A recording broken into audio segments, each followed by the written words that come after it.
Welcome back, everyone. Tonight, we're diving into one of those events that just captures the imagination, the Phoenix Lights. Yeah, March 13th, 1997.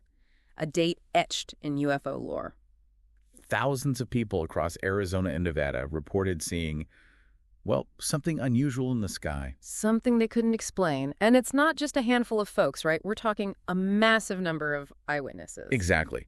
And what they saw, or thought they saw, has sparked debate for, over 2 decades now.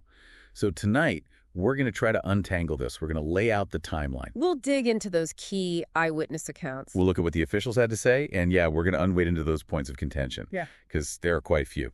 Oh, yeah. A lot of disagreement on this one. What we want to do is cut through the noise and give you a clear picture of, what we know, what we don't know, and what's still up in the air, so to speak. A good overview, right? A place to start for folks who may not be super familiar with all the details. Right. So one of the first things that jumps out when you start looking at the Phoenix Lights is that there wasn't just one sighting. There were 2 distinct waves of, phenomena that happened that night. 2 very different types of sightings, yeah. So let's rewind back to about 7:55 p.m. Mountain Standard Time. We're in Henderson, Nevada. That's where the first reports come in. People see this massive object, V-shaped, moving southeast. Huge, they said. Then about an hour later, closer to Prescott Valley, Arizona, the Lay family, they have an incredible sighting. They describe seeing an arc of 5 lights.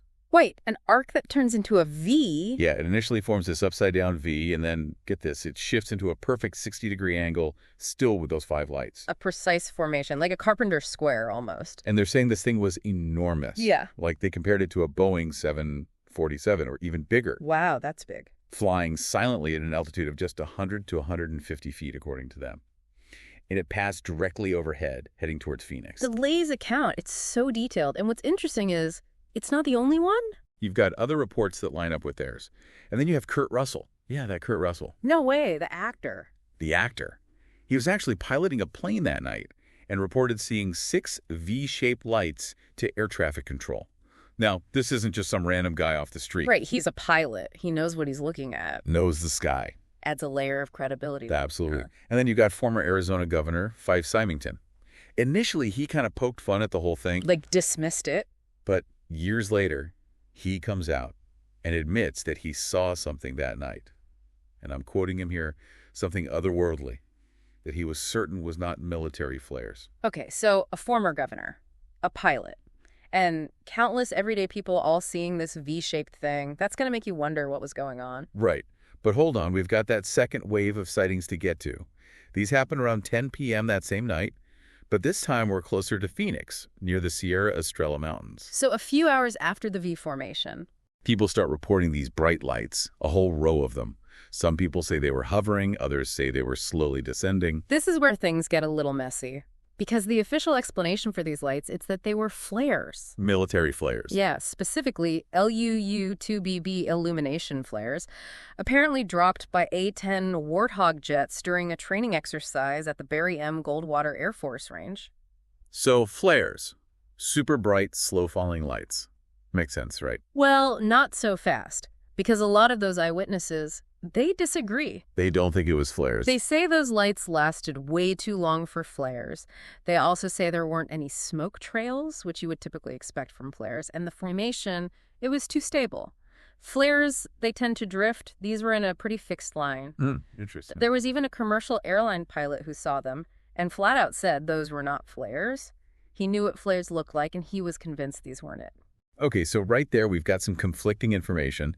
People saw these lights, but they don't match up with what the Air Force is saying they were. And then there's the timing thing. Right. The V shape was seen between, 8 and 9 p.m. Right around that, yeah. But the flares, those were supposedly dropped closer to 10 p.m. So we've got like a 2-hour gap. If it was all one event, you'd think those times would line up better. Yeah, it does seem like a big gap. And, this is a big one. A lot of folks who saw that V formation, they didn't just see lights. They reported seeing a large, solid, dark object, like something those lights were attached to. Like a structure of some kind. If those lights were just flares, what was this thing they were connected to? That's a question that hasn't really been answered. And here's another thing that's always puzzled me. If this V-shaped object was as big as people say, and it was flying over populated areas, wouldn't it have shown up on radar? You'd think so, right? But there's no official record of anything unusual on the radar from either Luke Air Force Base or Sky Harbor Airport that night. So we've got tons of visual sightings, but no radar confirmation. Exactly. It's like this massive thing just flew under the radar, literally. Okay, now, to be fair, there was an amateur astronomer, Mitch Stanley.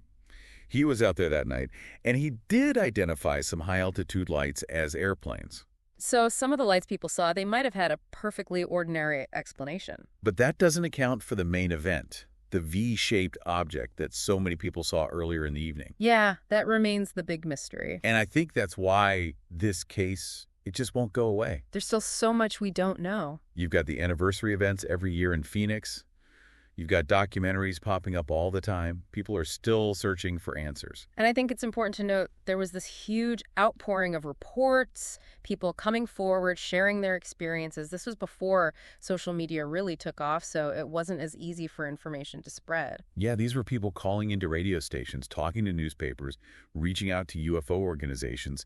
They felt compelled to share what they saw. And their accounts, they're remarkably consistent, especially when you consider how many people were involved from different walks of life all across a pretty wide area. So to kind of wrap this up, we've got two distinct events. Early in the evening, a massive V-shaped object, multiple witnesses, including an experienced pilot and even a former governor. Later on, a row of bright lights that, according to the official explanation, were flares.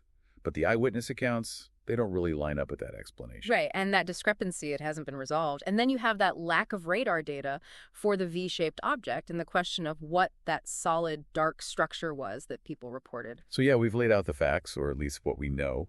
But the Phoenix Lights, they leave us with more questions than answers. And I think that's what makes this case so compelling. It challenges us to think beyond conventional explanations and to keep an open mind when faced with the unknown. I think that's a valuable exercise, no matter what you believe. It certainly is. And when you think about the sheer scale of this event, the number of credible witnesses and the enduring mystery surrounding it, it really does make you wonder, what if those official explanations aren't the whole story? What if there's more to it than we currently understand? And that's where we leave you tonight. Think about it. Do some research. Draw your own conclusions. The Phoenix Lights, they're a reminder that sometimes the truth is out there, and it might be a lot stranger than we imagine. Thanks for joining us on this deep dive. We'll see you next time. Until then.